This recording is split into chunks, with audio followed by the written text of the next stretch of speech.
On today's show, Houston Rockets Media Day preview. What are the biggest questions and storylines heading into this next season for your Houston Rockets? Plus, should the Rockets entertain a trade for Malcolm Brogdon? We're going to unpack it all right here at Locked On Rockets.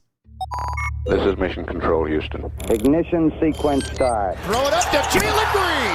Sengun here in the short row. Oh my, that's the no look. Jabari for three and the win. Yeah! Look at Tari, Eason. Here comes Tari. No! T-minus 15 seconds. Guidance is internal. The Houston Rockets select Thompson and Cam Whitmore. One thing I have never done is not made the playoffs, and so we want to take that step here as well. 6, 5, 4, 3, 2, 1.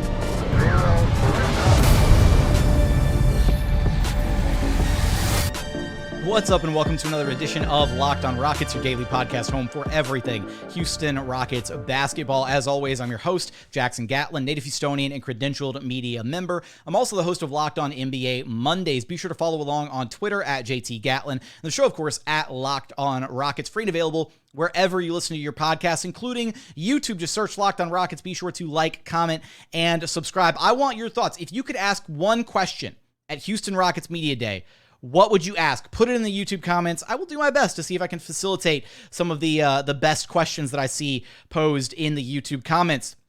Now, today's episode is brought to you by Game Time. Download the Game Time app, create an account, and use code LOCKEDONNBA for $20 off, $20 off your first purchase. And as always, thank you so much for making Locked On Rockets part of your day every single day, whether it's on your way to work, on your lunch break, in the gym. Thank you for making LOR part of your day every single day. Joining us now is your weekly co-host, Madison Moore. You can track down on Twitter at MadmanLeaks. Here on the eve of Houston Rockets Media Day. Madison, we are right on the precipice of probably the most optimistic Houston Rockets season that we've had in a very long time. Going into Media Day these last few years, it's been fun for me because I've gone from, just being a diehard fan to being credentialed and being in the door and being able to ask questions, all that. But let's face it, the last few years have been kind of rough around the edges for this organization. So this is the first media day in a few years where there's optimism and a lot of hope going into the year that this team can really take some significant strides forward and get back to a place where they're playing competitive, high-level basketball again. Of course, man. Media day is always the signal and start to great things and excitement because we've been away from Rockets basketball so long. Media day is just like, wow, we're really about to get into these games. We're really about to get into the heart of searching for storylines, any little snippets that comes out of camp. It's the start of it all. And the propaganda is what we're all waiting for. And I think Media Day really tips us off with good propaganda. Guys in uniform, guys, matchups together, hanging out, man. It's always a good, great field day for Media Day. Absolutely. We get all the, some behind the scenes footage, watching the Rockets digital and social guys do their job. They do such fantastic work for Rockets fans, putting out amazing content, all the different media personalities that we have covering the team, myself, other people included. Just, we get all the questions, and it's all Media Day is a ton of fun. And throughout this episode, I'll try to give a peek behind the curtain, some expectations of how Media Day kind of functions from what I see as I'm just there kind of behind the scenes, because the Rockets will publicly stream Media Day. They try to do it every year, so it'll be available on YouTube. We'll also have a stream going over at Rockets Watch with Clutch fans, Dave Hardesty and Roosh Williams. They'll be hosting a live stream over there, so if you want to go hang out with the Rockets Watch crowd, you can do that. But what we want to do through these first couple segments before segment 3, we'll tackle the idea of should the Houston Rockets entertain a trade for Malcolm Brogdon after what felt like, Madison, like a game of what is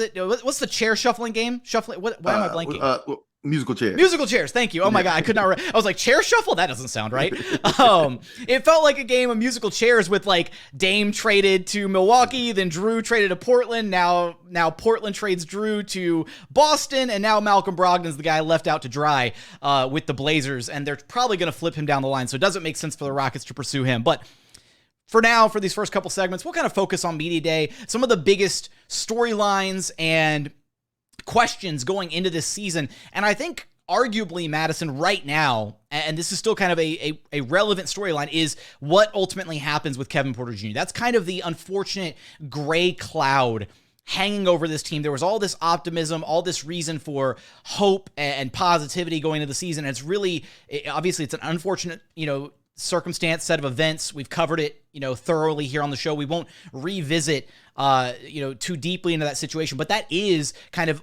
one of, if not the biggest storyline going into the season, is how do the first off, what type of resolution do we get to the Kevin Porter Jr. situation, right? How does the NBA decide to end their investigation? We still don't know. The NBA has taken their sweet time conducting this investigation, and if I were to make a prediction, I doubt there's going to be an answer tomorrow at Media Day. Maybe the Rockets surprise me. Maybe they come out and say, hey, the NBA is close to an answer, or they've given us an answer, and here's what we're planning on doing with it. But I doubt we get an answer tomorrow, honestly. Yeah, I expect, and it's important because this will be the first time Rafael Stone will have to actually answer on camera for these, for this, what's actually happened with Kevin Porter Jr. And I expect him to treat it the same way he treats contract extensions. He's going to say, hey, this is an impending investigation and we do not speak about it. And so I just want to prepare everybody that that's what I wholly expect to happen. It's a very sensitive situation with more than just Kevin Porter Jr.'s career on the line. It's other people involved.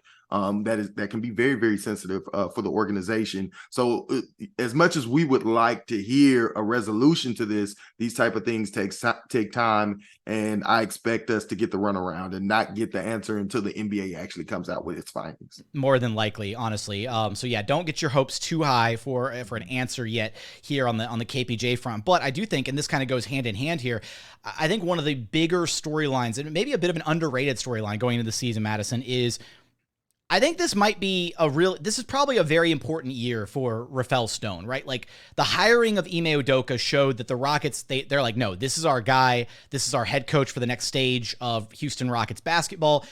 The clock started to tick on Rafael Stone the moment Stephen Silas was let go.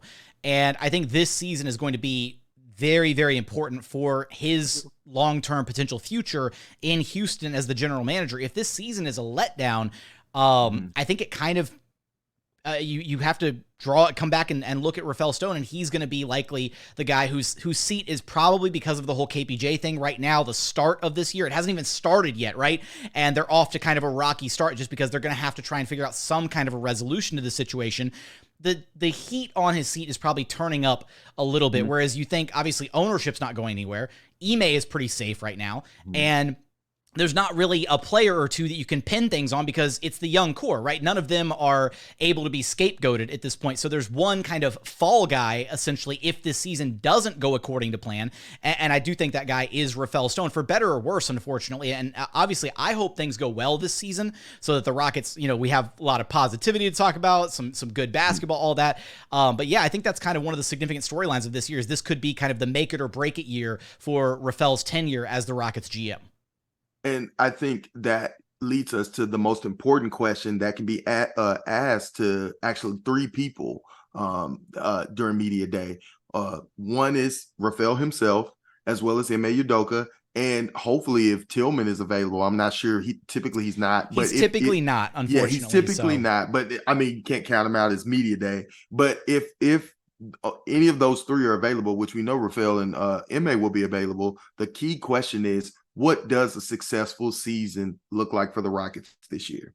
And that answer has been given in the past 2 years. Last year was a competitive team. We failed at that. We were not a competitive team. We were not in a lot of games late. We did not successfully do that. The year before was a fun team. And I think the jury was out between that as well. So I'd like to hear their answer for this year's team. What does success look like? Is it in the form of wins? Is it, what is it in the form of development? What does success for this team look like? Not only in the eyes of Rafael Stone, but also Ime Udoka. I wonder if they come in with a united front in that answer and have a clear vision of what success looks like. And we might understand the writing on the wall, whether Rafael has had a successful year or if it's been a bit too shaky, depending on what that answer is and how it plays out in this season.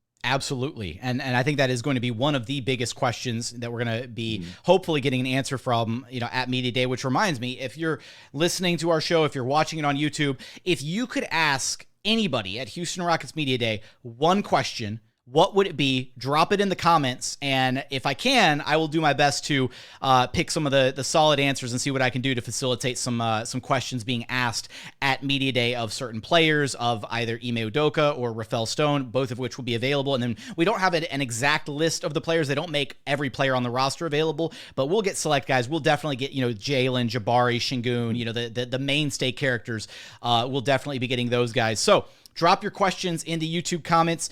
Coming up, want to get into some of the other storylines, some of the other things that we're going to be paying attention to for Media Day. It's all coming up here in just one moment.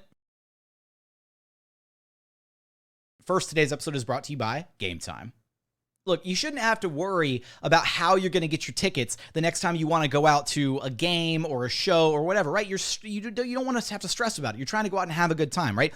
Game Time is the fast and easy way to buy tickets for all the sports, music, comedy, and theater events happening near you. They've got killer last-minute deals, all-in prices, views from your seat, so you know exactly the type of bang you're getting for the buck that you are spending, and they've got their best price guaranteed. You can find exclusive flash deals and sponsored deals on tickets for football, basketball, baseball, concerts, comedy, theater, so much going on Game Time. They've got their Game Time guarantee, which means you always get the best price. They've got tickets on deals right up to and including 30 minutes after the event starts. So again, whether it's a last minute thing, whether it's something you're planning in advance, use Game Time. Take the guesswork out of buying your tickets with Game Time. Download the Game Time app, create an account, and use code LOCKEDONNBA for $20 off your very first purchase.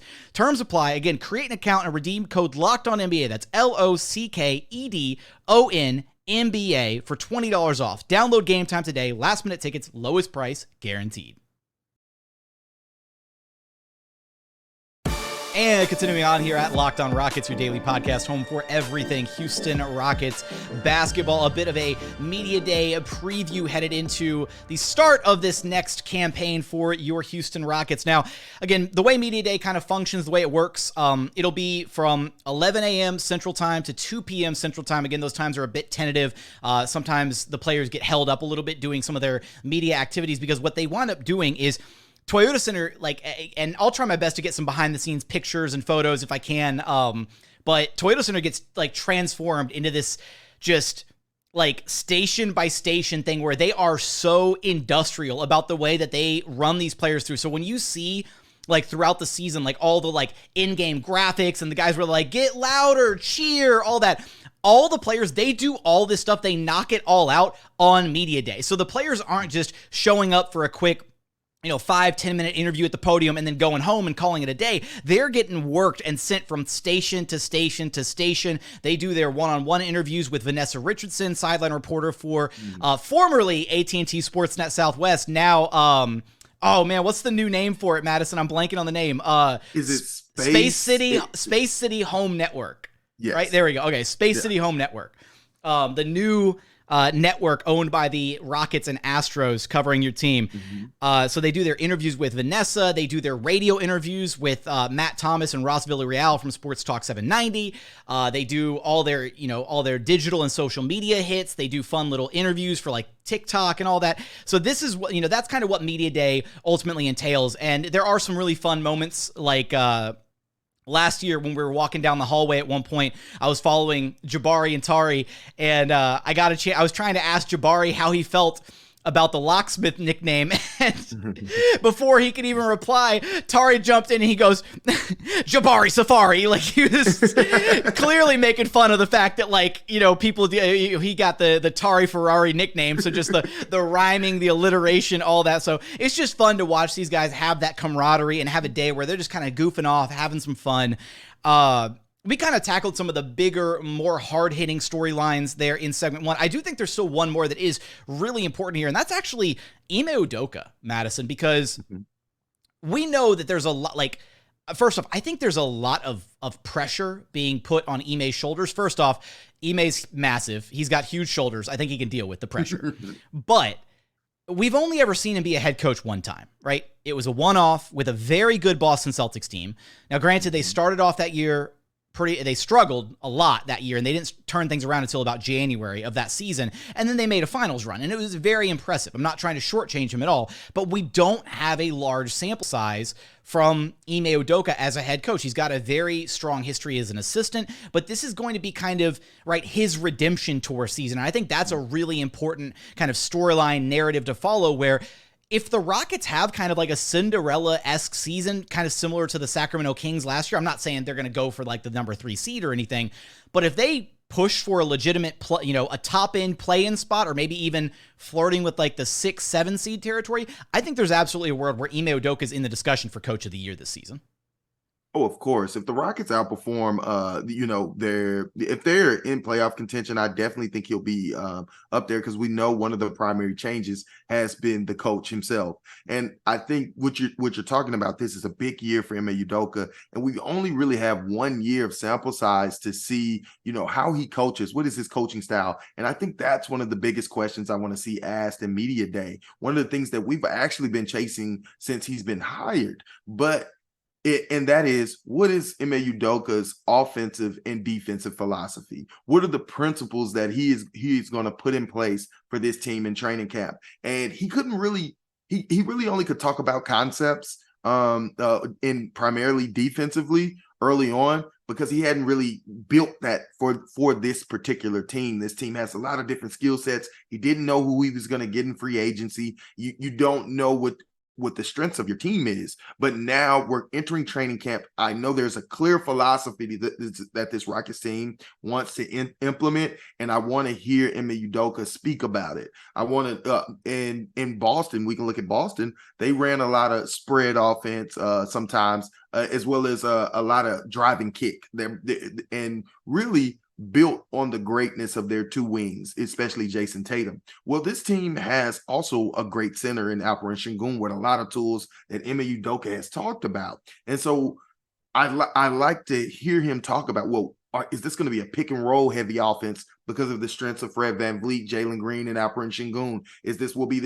Will this offense have a lot of high post actions? What type of offense? What does he envision for this?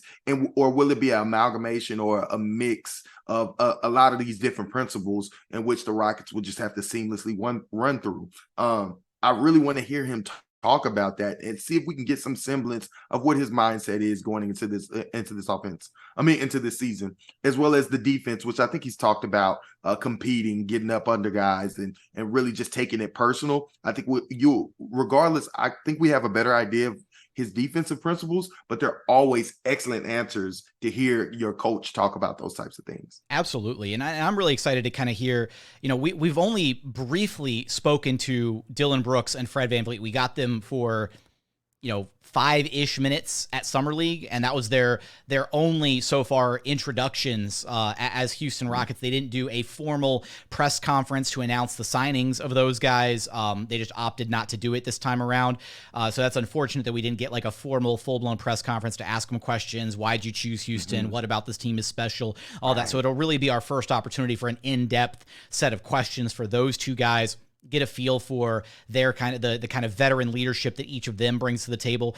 And one other thing that I'm really excited to see, Madison, is I think that Jalen, Jalen sometimes seems like a really introverted, kind of soft-spoken guy. We know that he's not. We've seen him be incredibly fiery on the sidelines and getting after it with his teammates and everything. But I think that the growth that he took from like his rookie year to then like how he kind of crushed media day last year, right? He talked about, this is my team and I want to carry us to some wins and all that. I'm curious to see how much more his personality has grown and how much more ownership he continues to take over this team, right? Because last year there was still the whole, big brother, little brother dynamic between him and Kevin Porter Jr. That's now long gone. This is really, they brought in the veterans to stabilize the young guys, but this is very clearly now Jalen's team. Like, there's no question about it. It's Jalen's team. It's his for the taking. How does he respond to that, right? What does he sound like? How confident is he at media day? How does he kind of decide to steer some of the answers with the questions? What are his expectations for himself for this season, for what the team is going to look like? And I do think that's going to be so interesting to kind of gauge. I know you brought up, right, what are the expectations between Rafael Stone and Ime Udoka, what does success look like for this season? But it's also going to be interesting to kind of gauge how the players define their own individual success as well as the team success this season as well. Yeah, that's exactly right. I mean, I think that's the number one question for every player that comes to the podium. What does success look like for you this season? What do you expect out of yourself? What is your personal goals and what are your team goals coming into the season? And I also think it'll be just great to talk to them and pick their brains on how the offseason's been going. We've got a lot of snippets of workouts with Jalen, him getting bigger. I mean, we can nail down his weight, his size, right? How much weight did you put on this season, Jalen? How tall are you Alperen Sengun? You know, a lot of those little things. And also, Kelly did a excellent piece about Ime Thompson, where he talked about some of the scrimmages and the chemistry he has going with Fred VanVleet and Alperen Sengun. We'll have the opportunity to talk about those scrimmages, or the media will have the opportunity to ask about those scrimmages to the other players. Who do you have chemistry with? Who's impressed? Who's impressed you outside of, on your teams during these scrimmages? What does how has Fred VanVleet and Dillon Brooks, what have they brought to the team so far, to you young guys, that you guys haven't thought about, that you haven't, you know what I mean? And so those type of things, to be able to pick their brain all in one place, I think will just be really fun and really interesting things for the fans to hear. Who do you think, Madison, has the best money quote from Media Day of all the players? Tari Eason. Tari, you think Tari's going to have the best money quote? Well, money quote? Money Tari, quote. Money quote is going to be Tari. But if it's like, the most impactful quote might be Fred VanVleet. I feel like we've heard so much about how Fred VanVleet is an excellent interviewer. He's very upfront and straight up. And I think he gives really good answers. So I think if you ask Fred VanVleet to go in detail about a particular thing, you might get, a friendly surprise at how detailed he is about his answer. So I think I'll go that way. I maybe, took the you're hedging a little bit. It's okay. I'll give it to you though. I'm gonna say Dillon Brooks. I think Dillon Brooks is gonna walk away with the quote of the day, and Rockets fans are gonna be running laps with it, just going, "Oh, Dillon Brooks!" Like, we're so glad we got Dillon the villain. Let us know in the YouTube comments, who do you think? This is your bonus question of the day. Who do you think has the best quote from Rockets Media Day? Let us know in the YouTube comments. Coming up, we're going to tackle the idea, should the Rockets pursue Malcolm Brogdon now that he is on the island known as the Portland Trailblazers? We're going to get to that in just one moment.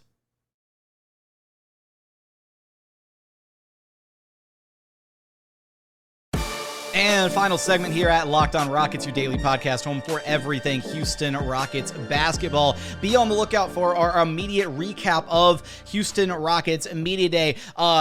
Hardware permitting, one of your other weekly co-hosts and I, Ben Dubose, will be recording live at Toyota Center. Not streaming live, but like recording at Toyota Center with my travel podcast equipment set up. So we're going to probably hunker down and try and get some recording done right after Media Day concludes sometime tomorrow afternoon. So be on the lookout for our Media Day reaction episode sometime Monday afternoon, evening. That should be out.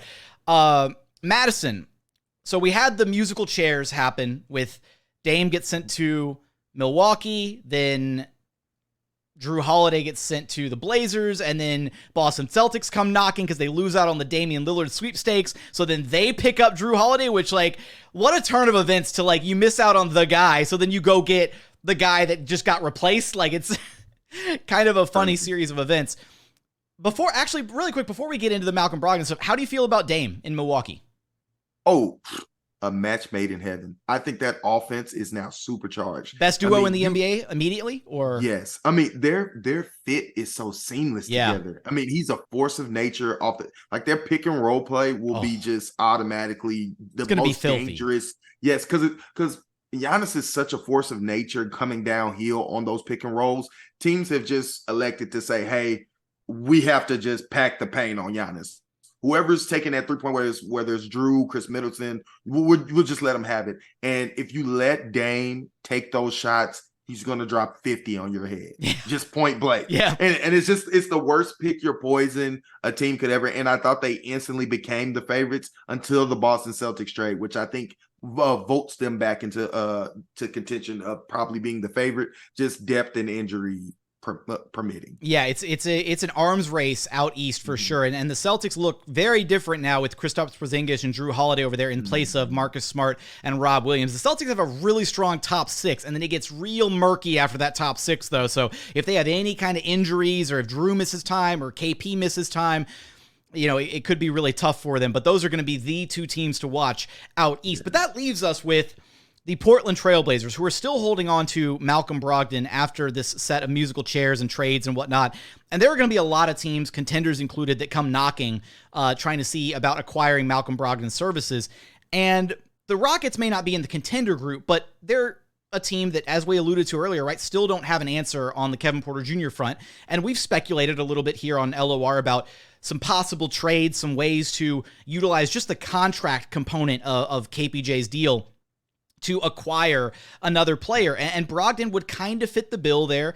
He's got 2 years left on his current deal, so this season and next season. He's making $22.5 million both years, so possibly a little bit out of reach of Kevin Porter Jr.'s just under $16 million salary. I don't know if the Rockets would have to include another salary to kind of aggregate the two to be able to make a trade happen. I don't know if they can make it 1-for-1 off the top of my head, but conceptually, I don't hate the idea of Malcolm Brogdon in Houston. I think, to me, it just kind of comes down to what would it cost, right? If the Blazers have another contender that's, asking about Brogdon and willing to offer a first, how much is too much to pay for Malcolm Brogdon? Madison, what's the furthest you would go if it's just Kevin Porter Jr.'s contract and no other players, whatever, and it's just draft capital on top of it? What's the most you would pay for Malcolm Brogdon?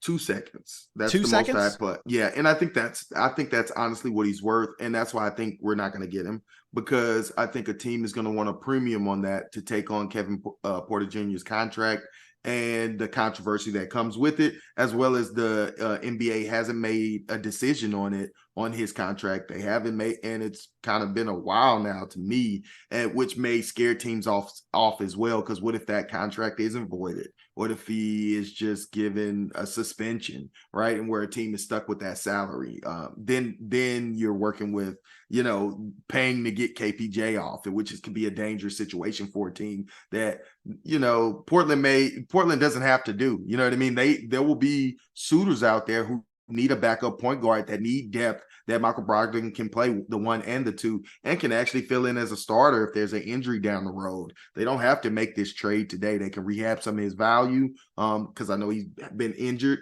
And I honestly don't think it's something the Rockets probably would be able to pull off without significantly paying for.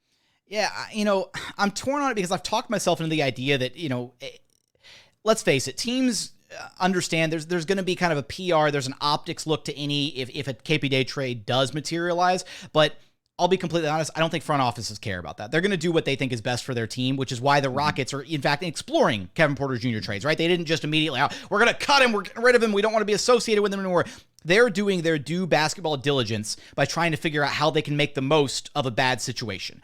And other teams out there you might have a team that, again, for the Blazers, right?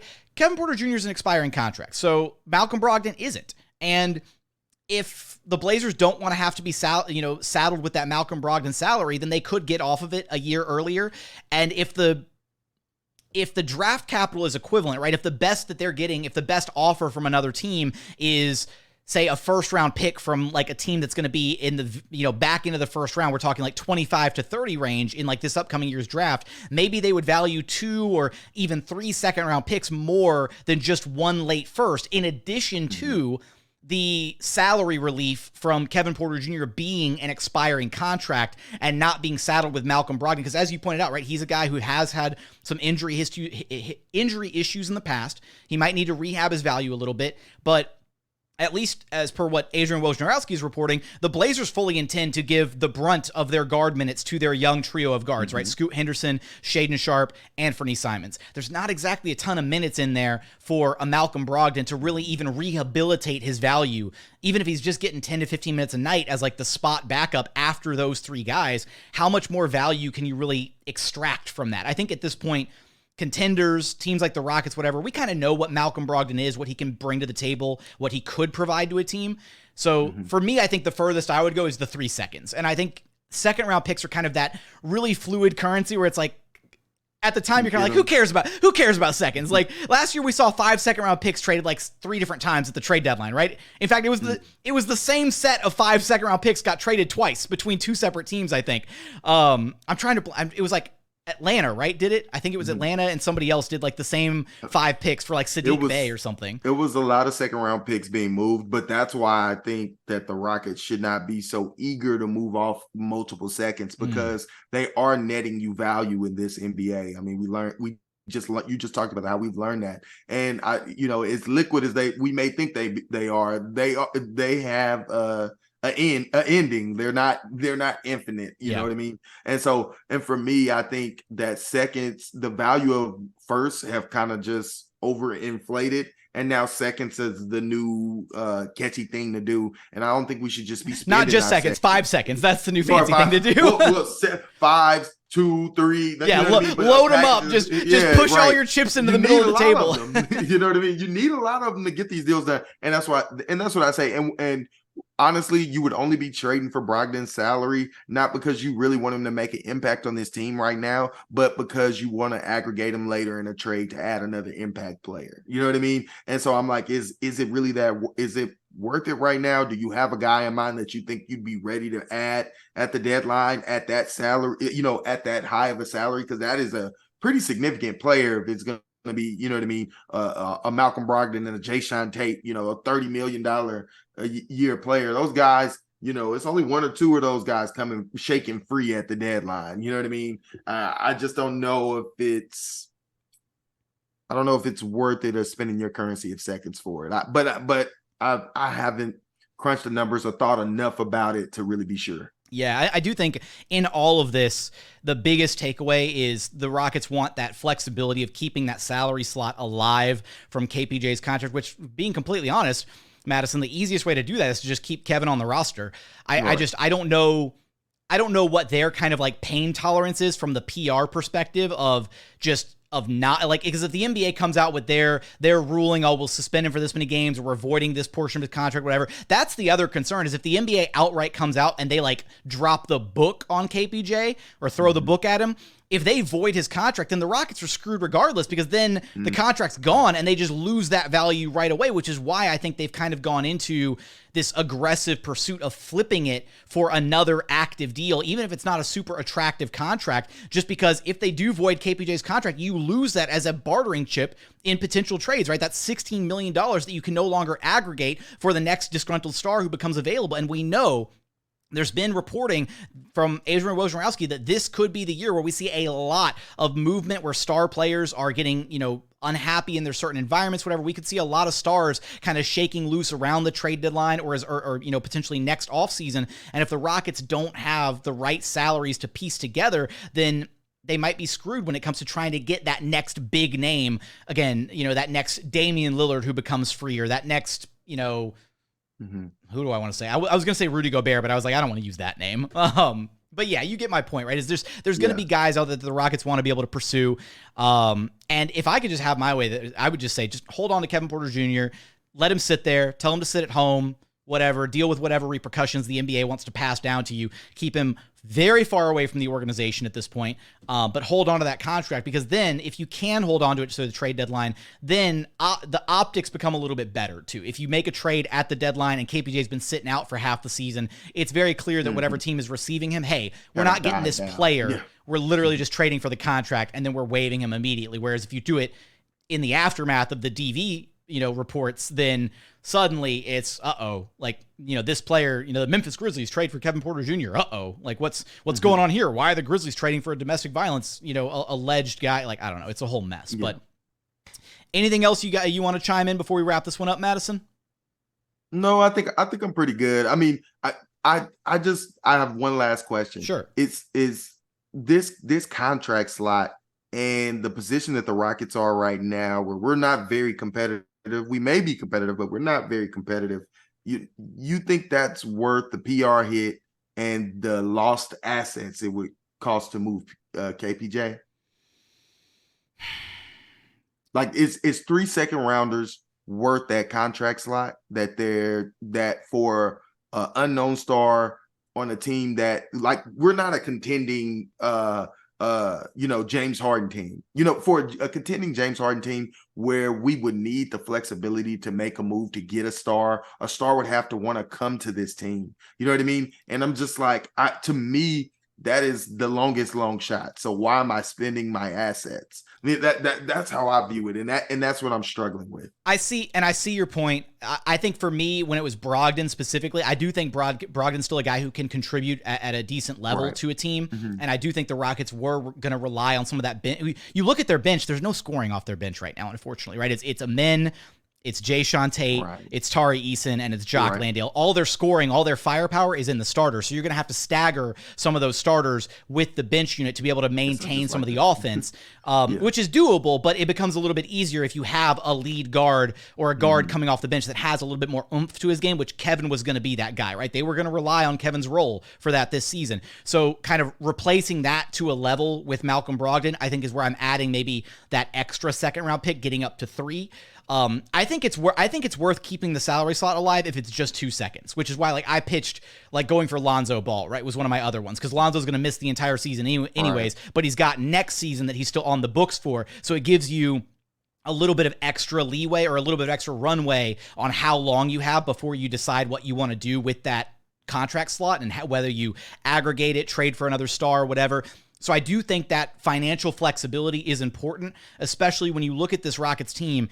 It doesn't look like they're going to have cap space again for a long time, right? They pulled the trigger this past offseason. That was their shot with an immense amount of cap space. Moving forward, they're going to have extensions for Jalen Green and Alperen Sengun to consider. They're going to likely be operating as an above-the-cap team down the line. So the only way to improve as an above-the-cap team is via the trade market. So how do you do that? You have to have tradable salaries. And the Rockets have a bunch of those with Jae'Sean Tate, Jock Landale, Jeff Green, and all those guys are going to be able to be moved at the deadline or even this upcoming summer for all 3 of them because Jae'Sean Tate has a team option on his final year. Jock Landale, it's basically a team option every year. Jeff Green, team option. So if they have one more salary, again, the KPJ slot, and they can keep that alive, they could be in the market for a big fish at the deadline or next summer once we have a better idea of what this team is after Ime's first year as the head coach. Yeah, did I sell you on the idea a little bit? Yeah, and I get that, and I guess at the end of the day, if you bring in Brogdon, you use 3 seconds for it. I mean, you probably could get 2 of those seconds back. So what are you really spending? You know what I mean? Yeah. If you're flipping Brogdon to another team, if you needed to flip Brogdon by himself, and yes, I do think there's a lack of offensive punch off the bench, and I just figured we'd stagger. But one injury, to one of the primary offensive guys, even if they're missing just 10 games, it could probably really hurt the flow of a team if we were having a promising season. Yeah. So again, look. We're right here. The season is right around the corner. We got less than 10 days before we got Rockets basketball back. The very first preseason game on the road against the Indiana Pacers is going to be a ton of fun. Madison, you know the drill. Let me know where to track you down at, man. Yeah, man. Come talk to me on Twitter at MadmanLeaks. That is at X, my bad. But yeah, just come over there. Talk to me. I'd love to interact and talk Rockets. That's going to do it for another edition of Locked On Rockets. As always, thank you so much for checking out the show. If you haven't done so yet, please consider subscribing wherever you listen to your podcasts or on YouTube. Just search Locked On Rockets. Be sure to like, comment, and subscribe. But as always, thank you so much for watching. Thank you so much for listening. And we look forward to having you back right here at Locked On Rockets, your daily podcast home for everything Houston Rockets basketball.